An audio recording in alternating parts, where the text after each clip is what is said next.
the TV30 studio, here's Jim Schneider. Well, hi, and welcome to another brand new season of the inFocus program coming your way from WVCY Channel 30. We are Milwaukee's only live, issues-oriented call-in program, and keeping you informed on critical issues that are impacting us across the city, the state, the nation as a whole as well. We'll be covering a number of matters here on inFocus every Monday evening, live from 7 to 8 p.m., and also rebroadcast at midnight, 5 a.m., and noon the next day. And we would encourage you to be tuning in on a weekly basis to stay informed on critical matters and really have us address things from a Christian perspective, a Christian viewpoint, the matters that are unfolding in the world around us. Just before we do introduce our guests and so forth tonight, we would like to invite you to join us this Thursday and Friday for the Days of Praise Share-a-thon at WVCY, both radio and television. This is a time that we take a break from the normal programming schedule to remind you that your support is necessary for the ongoing ministry of VCY. Programs that feature Bible teaching, news, information, sacred music, all possible because of your support for this station. So that's this Thursday and Friday.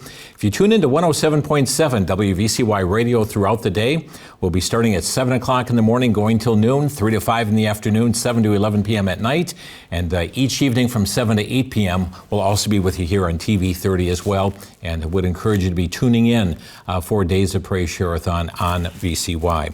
Well, we appreciate our guests here this evening who have been coming on a monthly basis to provide legislative updates for us. There is much taking place in Madison, Wisconsin, as well as on the public policy front that we'll be addressing on these legislative updates. And these are really critical times in which we live. Tonight on the program, we're going to cover a number of issues such as the SCOTUS decisions, the Supreme Court of the United States decisions of this past summer. We'll be taking a look at some decisions that came from our own Wisconsin Supreme Court and what the impact of those decisions are upon us. We're also going to be taking a look at some of the legislation that's been introduced, including putting counselors, mandating training for them on LGBTQIA-related issues, school counselors. The proposals have come forth to ban so-called conversion therapy. There's even an attempt going on in our state to do away with our marriage amendment. Now, some of you said, well, I thought the U.S. Supreme Court put that into place. Well, there are cases that are coming up. The Supreme Court has hinted previous that this could be in the crosshairs for undoing the Obergefell decision. Right now, Liberty Counsel has a case before the court that they are asking them to take up this session that could have the impact of overturning Obergefell. So there are those who want to have this erased from our state constitution. We'll be getting into some of those matters as well.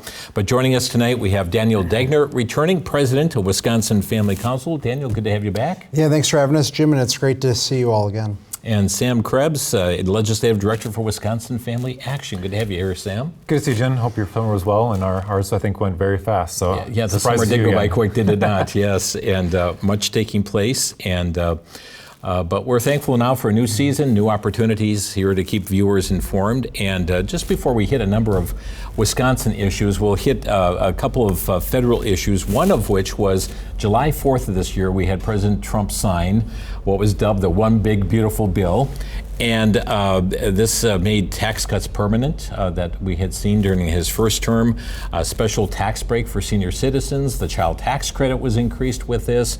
We saw also a hold put on Planned Parenthood funding. It was originally to be for 10 years. It was put down to 1 year, but this was quite a massive piece of legislation that was passed, and many doubted it could happen by July 4th, but it did. Yeah, and one of the things we're really encouraged about organizationally was the ECCA tax credit that was a part of that bill. And what the beauty of this will be is in 2027, there'll be a tax credit available to those who support school choice. Now, our prayer is that Governor Evers would opt in. You have to opt in as a governor in order to get it. But really, for any Wisconsin, if they want to get a $1,700 dollar-for-dollar tax credit, they'll be able to help support and sponsor a child through the school choice initiative. Okay, so that will be coming up. And this was an article. We're going to show you some video here in a moment, but this is coming from Todd Starnes. And he said more than 24 far-left protesters showed up at his house, referring to Congressman Brian Stiles' house, with a coffin. And they staged a fake funeral procession that propped up the coffin at his front door. And let's go to that videotape and see exactly what transpired. As we're watching this, Sam, this is really unprecedented. I mean, with so many attacks and certainly threats against legislative leaders, to all of a sudden have a coffin come up to your front door? Yeah, Jim, I can't say I've never seen that before in politics. It's concerning, I think, in the vast way. The message that it's sending is I think they're trying to be hyperbolic, but it's really scary to think what that preceded that event was the town hall where Representative Stile, Congressman Stile, was taking questions from the audience, and members of the audience, I think one of the people actually that was delivering said coffin, was doing the Nazi salute during the town hall. Yeah. And so I'm not quite sure where their mind frame is at, to be honest. I think it shows that the communication between parties and the communication between people who disagree has gotten off the rails completely. Yeah, it really has. And Daniel, I'm going to read the epitaph that was on this coffin and then have you come in as well. It says, "Here lie the hopes of the most vulnerable, killed by the big, beautiful bill, signed into law by President Donald J. Trump and endorsed by his lion, Brian Stile, R.I.P. Democracy, 1776 to 2025. Well, just the irony of the idea that the most vulnerable are killed when these are the people that are actually arguing that we should have the most vulnerable then born killed in the womb at taxpayer expense. But the one thing, too, I just want to highlight, we've seen this craziness by the far left of Wisconsin in many different circumstances. This is just one of them. But that same week that this happened, Tony Weed, the congressman from up in Green Bay, there was a Democrat volunteer leader that was representing Brown County that had a death threat against him in his office multiple times. We saw Congressman Glenn Grothman's office in Fond du Lac was set on fire at one point over this year. And then we even saw Congressman Derek Van Orden had to cancel a town hall because there was death threats towards his family. Right. Matter of fact, according to Todd Starnes here, that he said threats against members of Congress have increased more than 93% since last year. That's according to the U.S. Capitol Police. And let's not forget, President Trump was a victim of not one, but two assassination attempts. Should be a concern to us. Yes, Jim, I think we need to reset the conversation, and it's not just for one side, it's for both sides. Right. And I'd say specifically in those circumstances, I think people need to really reflect on what are you trying to do with this? I mean, when you look at the people who maybe saw that video, looking back at themselves, I hope they reflect and take time to think about what are the messages that they're sending to future generations? Is this an okay way to be dialoguing with people that we disagree with? I think not. Right, yeah, certainly the hype, the tensions have done nothing but increase over the past years. We've been seeing that on the increase. Let's hit another issue here too, and this just happened last week in the United States Senate as a committee is meeting. And this is a story here. Townhall.com has a story here. Senator Tim Kaine tells Americans their rights come from government. And I'd like you to see the video in which he made this declaration there. And we're going to have a clip of Senator Tim Kaine. And then, which happened later in that committee hearing, was Senator Ted Cruz and his reaction. Let's watch this and then we'll get your comments. The notion that rights don't come from laws and don't come from the government, but come from the creator, that's what the Iranian government believes. So the statement that our rights do not come from our laws or our governments is extremely troubling. So Senator Kaine said in this hearing that he found it a radical and dangerous notion that you would say our rights came from God and not from government. I just walked into the hearing as he was saying that, and I almost fell out of my chair because that radical and dangerous notion, in his words, is literally the founding principle upon which the United States of America was created. And if you do not believe me, and you made reference to this, Mr. Barnes, then you can believe perhaps the most prominent Virginian to ever serve, Thomas Jefferson, who wrote in the Declaration of Independence, we hold these truths to be self-evident, that all men are created equal, and that they are endowed by their Creator, not by government, not by the Democratic National Committee, but by God. You know, very interesting comments here. And let me get your reaction to this, because there are those who believe all our rights come from government here, and God is thrown out in this case. Daniel. Yeah, to me it's just scary well, what if you're in the minority? If all your rights come from the government and what the majority decides, that's a very scary place for anyone in the minority, whether that's race, their thought, their religious beliefs. And so truly, no, our rights are given by God and not by government. And one of the things we run as an organization is our Lead Biblical Worldview Camp. And I was super excited this summer. We had a great speaker that came in and really talked about this issue with our campers to make sure that they understand and they can dispel this lie that we know our rights are God-given and not given by the government. You know, Sam, I think it was President Reagan who said the scariest words are, "I'm from the government and I'm here to help." We have to recognize what comes from God here, which is innate. Right, Jim, and I think it's maybe Senator Kane needs to go back to school. I believe he's an Ivy League graduate, maybe I believe Harvard, if I remember correctly. And that's, maybe you should go back to school, maybe a 5th grade class, and go take a basic government class, because I would say most people should recognize that your rights don't come from the government. The government doesn't grant you rights. The Bill of Rights isn't the government says you can do this, it is the government shall not do this. And so if the basic misunderstanding of the Declaration of Independence, the U.S. Constitution, your Bill of Rights, and that's your perspective, I don't think we're even approaching this from the same worldview at all, which is greatly concerning. I think the people of Virginia should maybe be questioning Senator Kane on how he represents them, because once again, Senator Cruz eloquently stated, the great Virginian Thomas Jefferson, right, who wrote the Declaration of Independence, put that in there, and now for our, almost 200 years later, for a senator from Virginia to be saying that our rights don't come from God and are from the government, what a turnaround in just 200 years. Yeah, and it's happening, and it's important that we have our ears perk up to the change agents that are out there, and be alert to what is taking place. The United States Supreme Court right now is in recess. Their term begins the 1st of October, and they go through the end of June. And so we're waiting to see what their docket's all going to be for this next term. Some interesting cases already that they have accepted. But I'd like to just kind of rehearse a couple decisions that came out from this court in the last days of June. And one of those is the Mahmoud case that allows for parental opt-outs of the LGBT indoctrination. Yeah, we were really excited about this case with Wisconsin Family Council. I remember there was a day where Sam and I were in the Capitol building, and there was a debate on a bill of whether or not a school had the right to transition a student without parental knowledge and consent. And one of the liberal people testifying was actually naming this exact school district as a model. And we said, no, this is a terrible model for schools, because ultimately parents are the ones that ought to be the decision makers in these. And so what we're really encouraged with Mahmoud and what this decision has made is it said that you can't have the LGBT indoctrination in the classroom without that parental opportunity to opt out. So this is a great opportunity for parents to be able to say, no, I don't think that LGBT indoctrination in the classroom matches our religious beliefs, and they should have that right to be able to opt those children out. We're really glad that the Supreme Court's allowed that. Yeah. Also, there was the Scribetti case, Sam.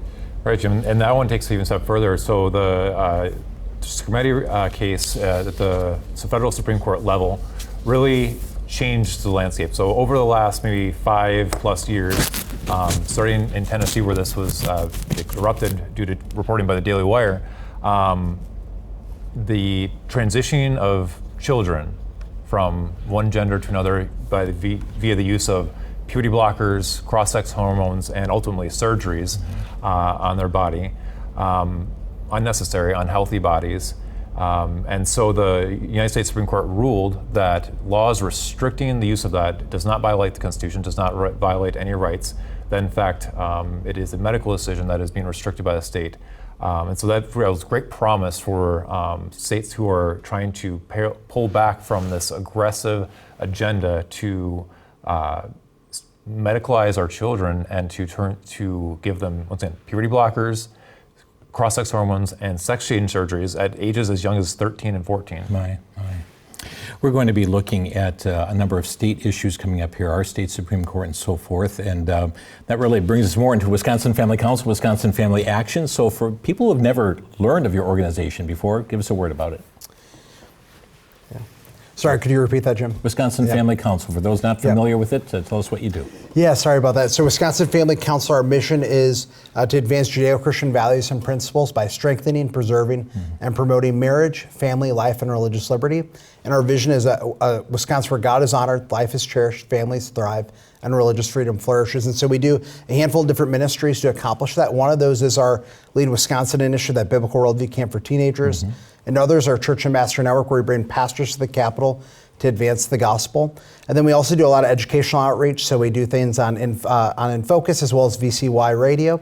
And then we also have a pretty extensive Wisconsin Family Action, our sister organization, does extensive work in the Capitol, where Sam is in the Capitol lobbying for biblical principles. And Sam, what are the main issues you're looking at for Wisconsin Family Action? Jim, that's a big question, because we look at every bill, we look through the biblical worldview lens, and we try to determine, is this bill something that the biblical principles address, and whether we should be speaking into that issue. So as Dana mentioned, anything that's related to pro-life issues, related to abortion, we're definitely speaking into.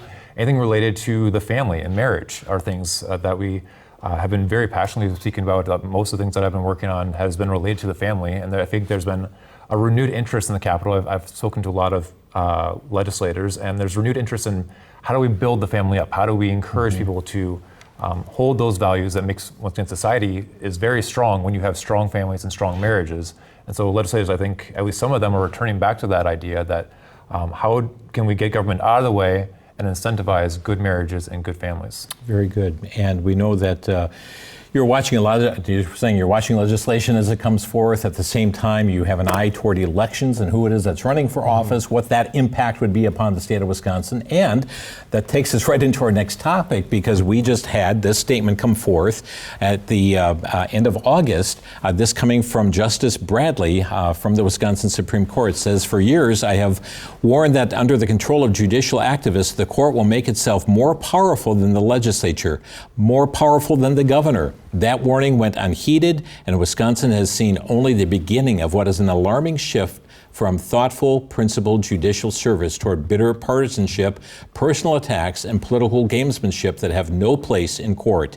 The conservative movement needs to take stock of its failures, identify the problem, and fix it. I will not seek re-election to the Wisconsin Supreme Court because I believe the best path for me is to rebuild the conservative movement and fight for liberty, is not as a minority member of the court." That's a significant decision. Let me get your comments on this. Yeah, first off, I would say as an organization, we are very disappointed. Rebecca Bradley has been, from our opinion, the best justice we've had on the court for the last handful of years, and she was really the deciding vote that ensured that churches could remain open during the COVID pandemic. And so we're really sad to lose Rebecca Bradley, but we also are really looking forward to see who is that candidate that comes forth between now and December, when that deadline comes forward. And we're sure that there's going to be a candidate or two from conservatives that comes forward, and it's so important as we look to the 2026 election.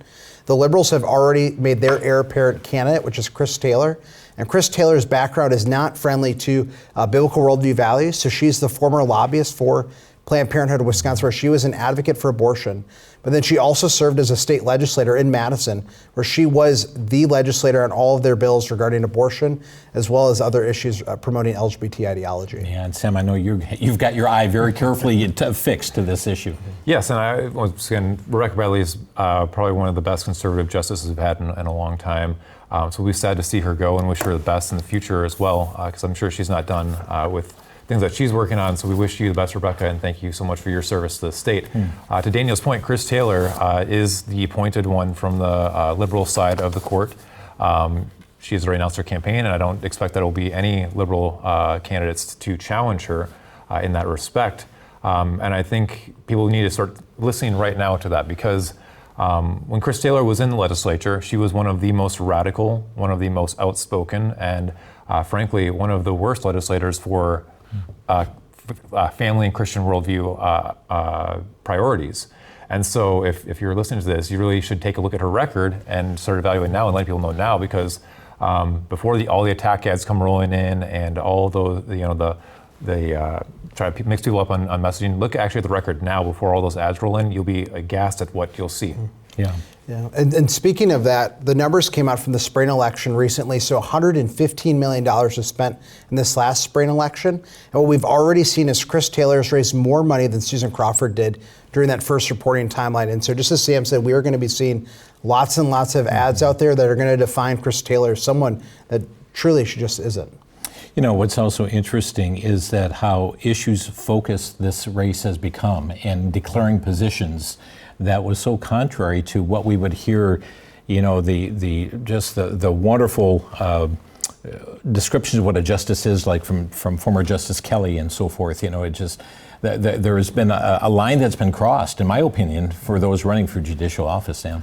Yeah, and I think that it goes to, and this is an old phrase from the legislature and from other things, but protecting the institution. It's more than just like, oh, playing fair by the rules or anything like that, but actually when you don't protect the institution, whether that's the legislature or the governor's office or the Supreme Court, and those, you know, rules of decorum, you break those away, you start to slide into a slippery slope of all of these, you know, positional things, because, you know, one side, oh, we're not going to follow that rule, we're not going to abide by decorum. And then the other side has to respond in kind, and so now you get this slide of a lack of respect and a lack of really focusing on issues to really become more of how can I beat this person to signal to my base, this is how I feel. And really that's not how, especially the courts should operate, because they should be the neutral party interpreting not just how they feel about an issue, but the facts actually of the case that's before them, because the facts of the case really determine whether that abides by law, not just how you feel about whether you like this or not. Yeah. Sam, another race I know you're going to be following is the issue of governor for the state of Wisconsin. Governor Evers announcing he is not seeking re-election. Yeah, what a big announcement over the summer. I kind of was on the fence. I thought he might run for a third term. I think the road for him was much easier than potentially another Democrat candidate. We'll have to see how the field shapes up for the Democratic candidates, but also for the Republicans. But I think it's really a reset in Wisconsin. Governor Evers has been the governor for the last 8 years and has had a stranglehold on positive public opinion. He's utilized that persona of, oh, shucks, I'm a nice little guy, to his advantage. He hides behind that veneer, I think, personally. And he's running on the legislative record, you know, of cutting spending and so forth. Right. And he hides behind that veneer, from my perspective, to advance a partisan agenda, a highly partisan agenda, one of the most aggressive in the nation. But now that veneer is gone. Now you have a new slate of candidates, and we'll have to see how they come out. I've seen Sarah Rodriguez, his lieutenant governor, has immediately announced her campaign, made kind of a faux pas at the beginning. She had her campaign announcements shot before the governor even let people know that he wasn't running. So she was already planning to run for governor before he even decided, I'm not running for governor. Right. So I would be careful of someone maybe who is undercutting their own, you know, partner in the business. That would, to me, be a red flag. You also have David Crowley, who's a Milwaukee County executive, has made hints that he's also going to throw his hat in the race. And there's red flags with him as well. Representative Ortiz Velez from Milwaukee has been raising concerns about how he handled COVID. And I think that will also become a campaign issue, because I think there's red flags with him as well. Milwaukee Mayor possibly, Cavalier Johnson, and on the list goes. Yeah, there's we've seen, especially in the Madison area, some very far left people that are interested. We're seeing the possibility of Attorney General Josh Kaul and his interest. And Attorney General Josh Kaul, in light of the Scrimeti decision that allows states to protect children from transition surgeries, he said he's going to totally fight against the Trump administration in that. We see as well with Kelda Helen Roy. She's a huge advocate for the transgender issue, a huge advocate for abortion. She's also come out. And then another with interest, and then another person that's come out with an exploratory committee is Representative Francesca Hahn. And we talked about earlier this year about how on Good Friday, a handful of Democrat legislators honored an adult film matrix. And she was one of those leaders in that situation as well. Right. Well, friends, continue to stay abreast of what's happening here in these legislative races. The first election that we're going to be having are going to be dealing with the Wisconsin Supreme Court. If 3 candidates announced that there will be a primary that will take place in February, and then the general election the first Tuesday of April in our spring election. And then we head into the state legislature and lots of things happening there. We'll be talking that on future programs. But taking a look at Governor Evers here, even over the summer months, friends, I've got several things here. First of all, here, this is a declaration from the governor's office, an executive order that he made in which he said we're going to fly the pride flag over the east wing of the Wisconsin State Capitol in recognition of Pride Month. Now, what's interesting about that is he began this declaration on May the 30th. So even, it used to be just Pride Days, Pride Weekend, and then it went to, it kept growing and growing to Pride Month, and now he even expanded that even beyond the month of June to start it. Then also we have the LGBT Pride Month proclamation that he issued, and you can see at the bottom of this proclamation here, the very fact that there you see a stamp, LGBTQ Pride Month. And then it's also interesting, over the summer he had Women's Equality Day and pointing out things like sexual orientation and gender identity. He did that, proclaiming that for August 26th. He had National Breastfeeding Month. And this was just an interesting aspect for August of 2025, National Breastfeeding Month.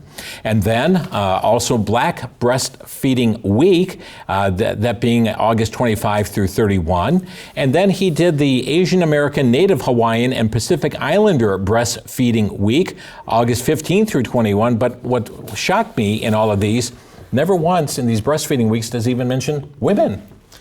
Yeah, and something that just stood out to me that was really kind of, I saw as ironic, is he has the Women's Equality Day, right, while he's also trying to strip away Title IX rights that save women's sports, and he's vetoed every single bill that would protect and save women's sports. Let me just put up one other proclamation. We're going to not go down this route here tonight, but only to let you know he proclaimed June as Muslim American Heritage Month, and promoting Islam in this, and spoke out against the injustice and anti-Muslim rhetoric in all forms. And just kind of interesting because we know that there are much pertaining to that topic of Islamophobia. Now, there is a topic I want to deal with elections as well. This was from the Milwaukee Journal-Sentinel, September 4th. And the headline says, Republicans worry abortion issue could be a millstone in 2026 Wisconsin elections. It's talking about the liability that being pro-life is to a politician today. And I thought, isn't that a peculiar choice of words? It's a millstone to be pro-life and to support the baby, when in fact Scripture tells us that one who would offend a little one, it would be better for a millstone to be placed about his neck and to be cast into the depths of the sea. Yeah, and one of the things that we've really tried to push some of these Republicans on is we think that they're totally missing the messaging opportunity. Right now, if you were to do a public poll of Wisconsinites, you'd see most Wisconsinites would say our abortion through 5 months. You had the Wisconsin Supreme Court got rid of our pre-roll law this summer. And with that, abortion is now legal through the first 5 months of pregnancy. If we were to poll the average Wisconsinite, they would say that is too far. They would feel more comfortable with something around the 3 months. But some of these Republicans, instead of messaging and saying 5 months is too extreme, how do we lower that? How do we save lives? Some of them are just saying we need to run away from that, from this issue entirely. And so we're trying to continue to encourage them and let the public know that abortion through 5 months is way too far. And not only that, there was a bill that the Democrats introduced earlier this year that will expand abortion through all 9 months. And out of every Democrat in the legislature, every single one of them signed on except for one, which is a representative from Milwaukee. So here is the headline, Sam. Milwaukee Journal-Sentinel, Wisconsin Supreme Court invalidates the state's strict 1849 abortion law. The law banning abortion, they said, well, it really does not ban abortion? Well, Jim, I think it's the justices that wrote the dissent on this, I didn't say better, it was a breathtaking use of judicial will. So essentially what they did, just for a brief recap, so Wisconsin had, from the beginning of the origin of this state, we had on the books a law banning abortion from conception, essentially. And that was law in Wisconsin up until the day of Roe versus Wade. So they make this big long tirade, the journalists, and about how it's an old 1849 law. Well, it was law up until 1972. So for most of Wisconsin history, that was the law. And so once Roe versus Wade came into place, that from the federal Supreme Court, that law was set to the side. And so the Wisconsin legislature had to legislate based on this new framework. And so that's what they did. They tried to restrict abortion in different ways. Under Governor Walker, they moved that number down to 20 weeks or 5 months. And so that's the regime that we currently live under, because the Wisconsin Supreme Court said, well, because you passed all those laws under Roe versus Wade, well, I guess that meant you just repealed that other law. They never did. The legislature never repealed it. They had, let's see, 1972, 50 years to repeal it, and they never did. And so the liberal justices made up their own kind of rules and said, well, we don't like that abortion would be banned. So we're going to make up our own standard, and now abortion is legal. And this was so amazing because they knew it banned abortion. Our 1849 law, they knew it, and that's why Democratic legislation came about every year, virtually every legislative session, to try and undo that abortion law, to do away with it. And even when the Dobbs decision came down from the U.S. Supreme Court, all of a sudden they stopped abortions across the state of Wisconsin. Yeah, and we were talking about the Democratic governor primary that's going to be coming up, and one of the potential candidates for that was a candidate the last time we had one, when Tony Evers was first elected, and her whole campaign messaging was on this issue, that the reason we needed to have a constitutional right to abortion in Wisconsin was because if we ever did go back to a place where Roe was overturned, which it was through Dobbs, then we would have a near total abortion ban. And so it's just really interesting to see these liberal Democrats say, oh, this truly is an abortion restriction law. This will prevent abortion from happening. Then all of a sudden they flip once they have a favorable court. Right. An activist court. And here is a press release that came out from the Freedom from Religion Foundation. They said it was a difficult, painful 15 months for women and reproductive rights in the state. They're talking about the time of Dobbs' decision to the time of this decision by the Wisconsin Supreme Court, that we would never want ever to return to. This is Andy Lori Gaylor. We're so pleased that reason and justice have prevailed. And then this was rather interesting on the next page. Although this is a great victory for reproductive rights in Wisconsin, Christian nationalists and anti-abortionists have enacted bans in 12 states and severe restrictions in 7 others. A number of surveys have found that atheists as a group are far the more supportive of the right to abortion, which makes sense since organized religion has been abortion's greatest foe. Well, Jim, and another thing to point out in there too that I don't think was highlighted, but the fact that a Dane County judge was the initial one to rule against this law. And so Chris Taylor, we talked about, guess where she is a judge in? Dane County. Guess where Susan Crawford was a judge in? Dane County. You might see a theme here. These Supreme Court races do matter, and these Dane County judges and Milwaukee County judges, they do matter, so pay attention to those. But also I point out that the Dane County judge ruled one way, and it was so ridiculous. The ruling was so ridiculous that the Supreme Court had to run away from that decision. They didn't mention it all in their decision, and they had to go with a completely different line of thinking just because they're trying to find this way to get out from underneath the law. The law is restricting and binding because it's the law, and they have to make up their ways to get around it, and that's concerning. Yeah, and speaking of that, I talked to many of my attorney friends and asked them when the original Supreme Court decision came out on this issue, I said, can you explain to me what this means? Because I've never heard of this sort of, the logic they use. They basically, like Sam said earlier, is they said, well, because you had other laws that restricted abortion, therefore it invalidated the other one. And every attorney I talked to said they had never heard of that reasoning before this case. Right, and nor was it believed by them prior to the Dobbs decision being released, because they created that reason, and such that, and we had here on inFocus the testimony of one who was on her way to Planned Parenthood to have her baby's life taken when the Dobbs decision came out, received a call from Planned Parenthood to cancel the appointment.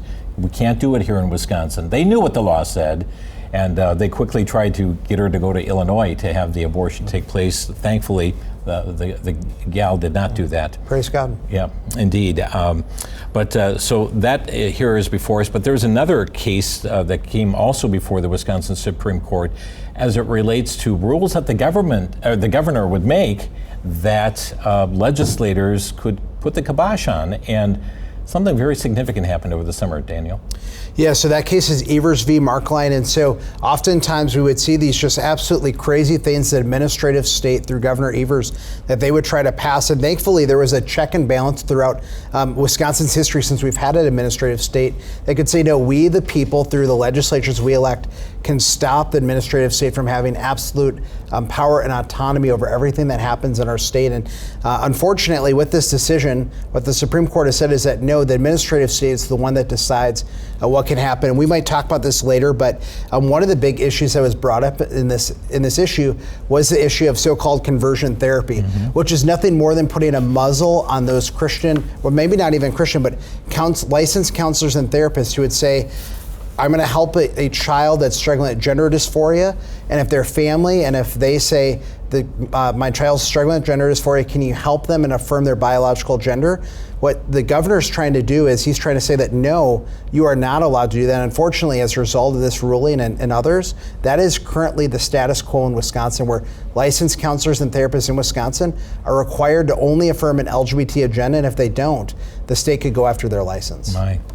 And Jim, I'd like to jump in too for the audience's awareness too, to kind of put it in context with how big this decision is, specifically on rules. Because I think we pay attention to laws, we pay attention to what the legislature is doing, but maybe we don't pay attention to what the rules are. But here's one example of how rules affected our lives. You think back to 2020 during COVID and those lockdowns. They were, orders technically by the governor, but they were through rules through the Department of Health Services.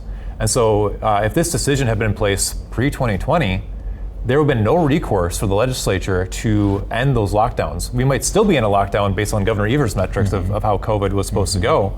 So I think just to put that in perspective, that those rules have more than a little importance. Those are very big for us as people every day. It can really affect your life in ways that we couldn't even imagine. Right, so the legislature had no recourse. We, the people, had no recourse either, except wait for another election to elect a different governor at that particular time. But some of these rules were very, very oppressive that the governor had put down, and the closure of churches was part of that too.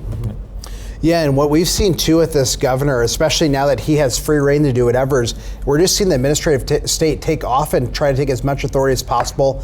Many people saw during the budget process here in Wisconsin, they saw the insanity of our governor trying to take out women and add things like inseminated persons. And just last week, Sam was in the Capitol. He was testifying on a clearinghouse rule that would basically get rid of terms like mothers, fathers, as well as pregnant women in our state rules. And this is just another example where we see the administrative state is overstepping their bounds. The legislature thankfully said, we're going to have a hearing to make sure the public is aware of this. But of course, the agency, they feel like they don't have to even show up because the Supreme Court has given them this authority, which is really unfortunate. But we are thankful that those representatives that lead that committee said, no, the public needs to be aware of what the governor is doing, and there needs to be checks and balances. And so thankfully they did take a vote to say, where do you stand this issue? And unfortunately we saw a partisan vote where all of the Republicans said, no, we should not remove mothers, fathers, and pregnant women from our rules, where all the Democrats said, yes, we should affirm this transgender ideology. And even if they would pass legislation, Sam, to try and stop this, it would have to go to the governor and he'd cast his veto on it. That's correct. I think what we'll see probably in short order is maybe a constitutional amendment that'll be on the ballot potentially, trying to claw back some of those powers. Because once again, going back, we started today with a little bit of history lesson with Tim Kaine and how the Declaration of Independence and our rights are from God and not from the government. But also what's built into our government from the beginning of time was a balance of powers, that you have a judicial, an executive, and a legislative branch that were co-equal. And what we're seeing in Wisconsin is in this bloodthirst for power, we've seen an imbalance of power. We've seen a concentration of power within the judicial branch. And because the executive branch is the same party as the judicial branch, they have taken powers away from the legislative branch and given it to themselves, to the executive and judicial branch. And that could have some really long-reaching powers because, once again, the structure of government is to be co-equal. And when you start to take away those powers, you undermine the very foundations of our government. And so what Daniel said is very true. This clearinghouse rule took away the term pregnant women and put in pregnant persons.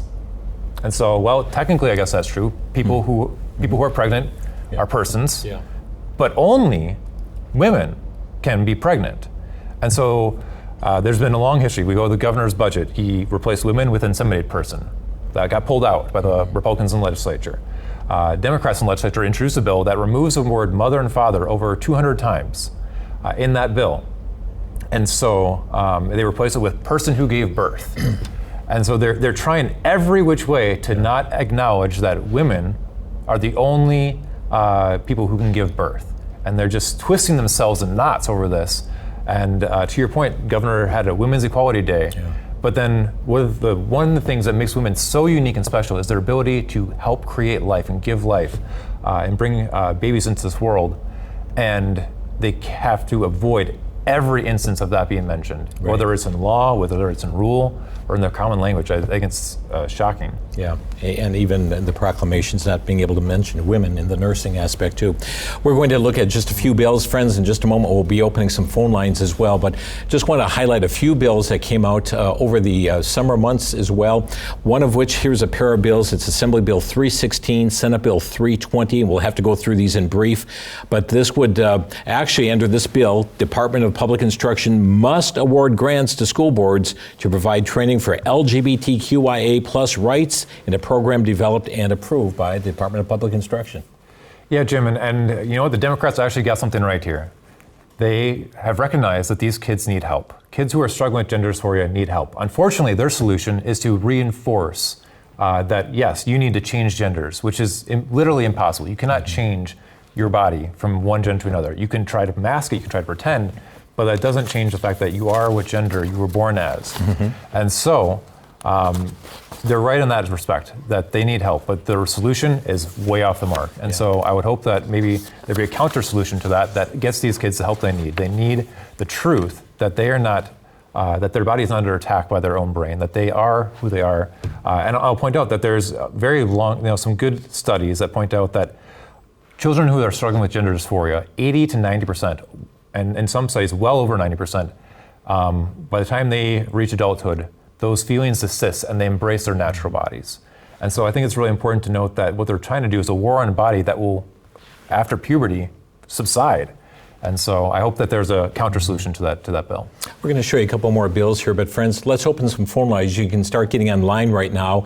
And if you have a question or a brief comment you'd like to make in regard to the multiple topics that we have tonight in our legislative update, our phone number here at the TV 30s in Focus program is 414-935-3030. 414-935-3030 or 1-800-733-8830. That's 1-800-733-8830. Many of you watching tonight may perhaps never knew some of these things were happening in our state. And friends, there's this and so much more. We're going to get to this more information, but maybe this has prompted some questions that you have or would like to make a brief comment on the direction our state is going at this time. 414-935-3030 or 800-733-8830. We're going to keep the number on the screen, but at the same time, take a look at some other bills. And Daniel, we're going to have you address this. This is introduced July 17th in the Assembly Bill number 359, and the Senate side, introduced in June, Senate Bill 324. You referred to conversion therapy before, and this would prohibit conversion therapy, so-called conversion therapy. Some people wonder, what is that? Is this electric shock treatment or what? Yeah, well, and I have to kind of laugh when we're thinking about some of the conversations we've had earlier with this is, again, this is a situation where the authors of this bill, they believe that rights come from government and not from God, and you see it in how they write this. And no, conversion therapy is not using electric shock. No, it is not doing any physical harm. The way that they're defining conversion therapy in this situation is a licensed counselor meeting with an individual where they say, I'm struggling with gender dysphoria, I'm struggling with LGBT temptations, and I need help because I know God's created me in a way that I am by birth a male or by birth a female, and can you help me deal with these different struggles that I have? And what these Democrats or these liberals are trying to do is say that, no, you're not allowed to get that help that you desire because you're trying to affirm God in your life, or maybe even someone's not a Christian, but they know that it's better for them to live the identity and the gender and the sex that they were born with. Mm-hmm. So that is out there, and it may not go anywhere this legislative session, but it sure is a marker to us where things will go if there's a flip over in the legislature. Yeah, and what's especially scary with these rules is this is right now the rules that are in place right now here in Wisconsin. But what they're trying to do is they're trying to say that if we flip the legislature, if the Democrats flip the legislature, this is what they're going to make a priority. What's scary is with rules, at least the blessing, and we saw this with the Trump administration taking power in January, is what the executive branch does, it can be flipped if your side wins power in a gubernatorial race. But what they're trying to do is enshrine this to make it a part of law for the long-standing future. Okay, we also have a proposed constitutional amendment, Assembly Joint Resolution 76 and Senate Joint Resolution number 68 to remove our marriage amendment, Sam. Right, so just a reminder for folks, I think it was, I want to say back in 2005, Wisconsin voted on what the definition of marriage is, and they voted overwhelmingly that the definition of marriage is one man and one woman. And so for about 10 years, that was in the state constitution of Wisconsin. Now the federal Supreme Court overturned that in a case called Obergefell, and so that made all 50 states, it made gay marriage legal, and so it undermined the Wisconsin state constitution as it stands. And so what that resolution would do would remove from the state's constitution what the people voted on was that marriage is between one man and one woman. We have seen, Daniel, that the U.S. Supreme Court in the Dobbs decision hinted that Obergefell could also be overturned. And right now, Liberty Counsel has such a case with Kim Davis, as a county clerk from Rowan County, Kentucky, that would enable, that has the potential of overturning the Obergefell decision. And so that's why so many are trying to get rid of this from our Constitution before such a thing would happen. Yeah, it'll be interesting to see what happens in that case. And I think it'll be very similar to the arguments we saw with the abortion issue, where all of those names that are on there right now are saying, oh, we need, in order to protect gay marriage, we need to have this constitutional amendment. But the second that if the court does overturn this again, they'll say, well, no, Wisconsin already should be able to have this. And the liberal Supreme Court will try to find a way to still have gay marriage. Friends, our phone number here to inFocus tonight. We'd like to hear from you, your thoughts on these matters. Should our marriage amendment be overturned in our state constitution? What about the so-called ban on conversion therapy?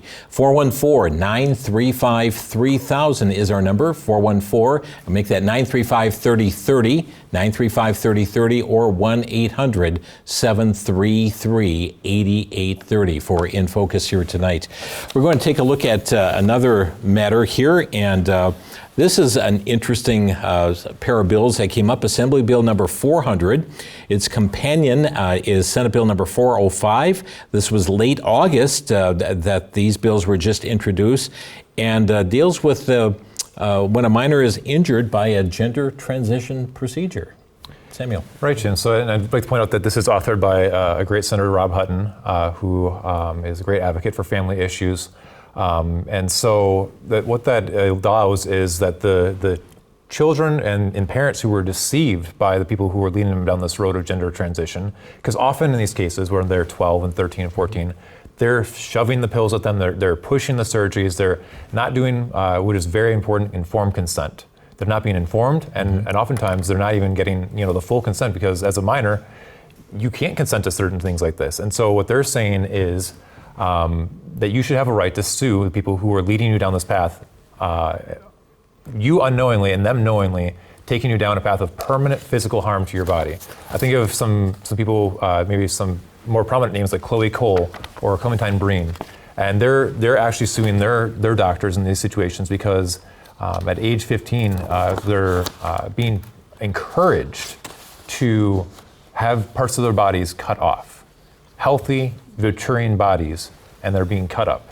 And so I think that this is a chance for folks like that who were harmed in a deeply, deeply misguided way to find some accountability for those doctors and people who are leading them down that path of destruction. Yeah, you mentioned Chloe Cole, such a tragic situation there, but she's very outspoken in talking, being a voice for detransitioners, so to speak. We also just saw the horrendous shooting at a Minneapolis school, at a Catholic school and church, in which the individual identified as transgender, but in a journal, allegedly part of the alleged shooter was expressing regret, wishing that they had never convinced themselves to go down this way. So, very troubling. Yes, indeed. There is also a couple bills here introduced, Assembly Joint Resolution 79, Senate Joint Resolution 73, that would really put the Assembly and Senate version of the Pride Month into being here as well. And I'd like to take a point on that, Jim, is like I wish they would sometimes maybe put the shoe on the other foot of this one. Because think about, from our perspective, maybe we want to have a Christian Heritage Month. I think you'd have those same people that are listed, those names, screaming from the top of the Capitol how terrible this is. You can't do that. You can't do that. And so I think it just sometimes it takes a minute to say, take a step back and say, okay, if the same thing, if for Pride Month or the Pride flag, let's say we take any flag that the other side doesn't like and throw it up on the Capitol, how would you feel about that? And how would you think about that? And I think it's sometimes, once again, going back to dialogue and Congress and style and all that, walk in the other person's shoes for a moment. And I think, especially with those, I think trying to force an ideological narrative through the power of the government is something that we're trying to get away from, I think, personally. And to see them try to use the force of government to force an ideological narrative, not surprising, but I'd encourage them maybe take a walk in somebody else's shoes for a minute. And the one thing, too, we've seen throughout this summer, especially here in Wisconsin, is that Democrats are really fully bought into this, especially the transgender part of this narrative. We were told back in 2006 when we passed the marriage amendment, we were told back during Obergefell in 2015 that, oh no, this is just allowing for gay people to get married. But no, the agenda is much more expansive. In each and every one of these situations where they promote this, they've heavily promoted the transgender aspect. And it was really interesting to see the Wisconsin Historical Society is traditionally a very liberal leading organization. They promote LGBT ideology. They do a lot, if you go to their website, to promote the LGBT agenda.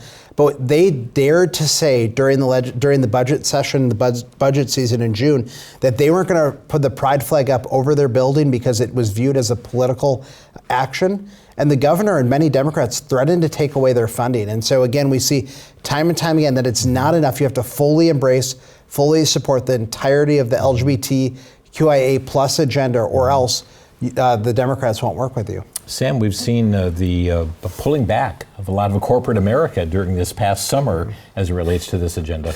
I'm thinking of Cracker Barrel right now, and I'm hungry for some biscuits. I think there is the backlash. I think you think of the November election. There's maybe some of this pulling back towards more traditional values because they're realizing how far they've really gone to try to push this narrative and to push this ideological thing, and it's an overreach, and maybe there's some boomerang effect to that. I hope it doesn't boomerang back the other way. But I think that maybe people are taking stock of like, oh, we went too far. And so I hope that maybe that stock continues to rise of the fact that they went too far. And that's seen in so many different realms, one of which has been the decimation of girls' sports, girls and women's sports, where there are those who are being injured, but there are also those who are having their records stolen from them. Been many tragic cases along that line. inFocus here tonight on TV 30, and we are doing a monthly legislative update here tonight.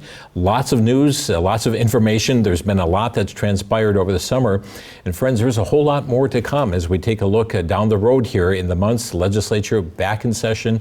We also see the matter unfolding here of our spring elections that will be taking place. U.S. Supreme Court Justice, Wisconsin Supreme Court Justices will be an open seat that will be happening here. And next year, a big legislative year, electing a governor, an attorney general, secretary of state, lieutenant governor, also every seat in the state assembly, one half of our Wisconsin State Senate, the U.S. Congress also. And so there is much that is taking place here over these next 12 months, and one way you can stay informed through Wisconsin Family Council, and they do have a website where you list things, as well as you have an email distribution list as well.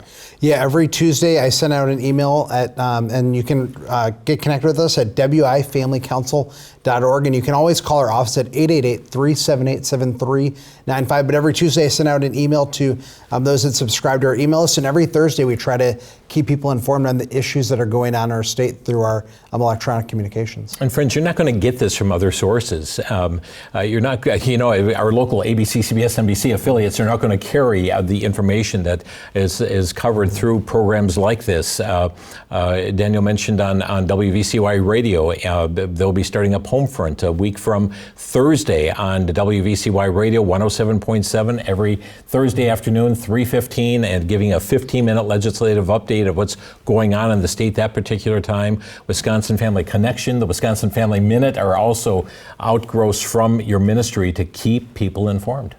Yeah. Yeah, and one of the things I'm just thinking of as well, when we think about one of the big news pieces this summer, and a lot of the things we've talked about tonight with the legislative pieces, is there's going to be a huge election coming up this next year here in the Milwaukee area, in the Milwaukee suburbs, for a state Senate seat. And many of these bills on totally opposite sides, as Sam mentioned, Senator Rob Hutton's done a lot to really promote a pro-family agenda. And then his opponent is Representative Robin Vining, has been on the total opposite side on all these issues, whether it's Save Women's Sports, whether it's the transgender bills that she's promoting. So it'll be very interesting to see how these bills, as well as those issues, impact the election here locally in Milwaukee. We've got just a few minutes left, and we're going to be picking up a call here. We've got Ruth calling from Waukesha, Wisconsin. Hi, Ruth, you're on the air. Oh, we lost Ruth. We had Ruth here just a moment ago. But let me bring up a couple other bills here, and this is dealing on the life side of matters. Assembly Bill 355 and Senate Bill 271, and these talk about things like body autonomy. What's with these pieces of legislation? Yeah, Jim, so this is a very large bill, and it's very wide-ranging. Essentially, it takes almost every single abortion restriction currently on the books and deletes them. It takes them away completely. So that's everything from the requirement that a woman sees an ultrasound before she has an abortion, down to health information that the woman receives on abortion. So it takes all of those things that are meant to provide context for that decision, and also, once again, to provide the health of the mother. There's a lot of health information that's deleted.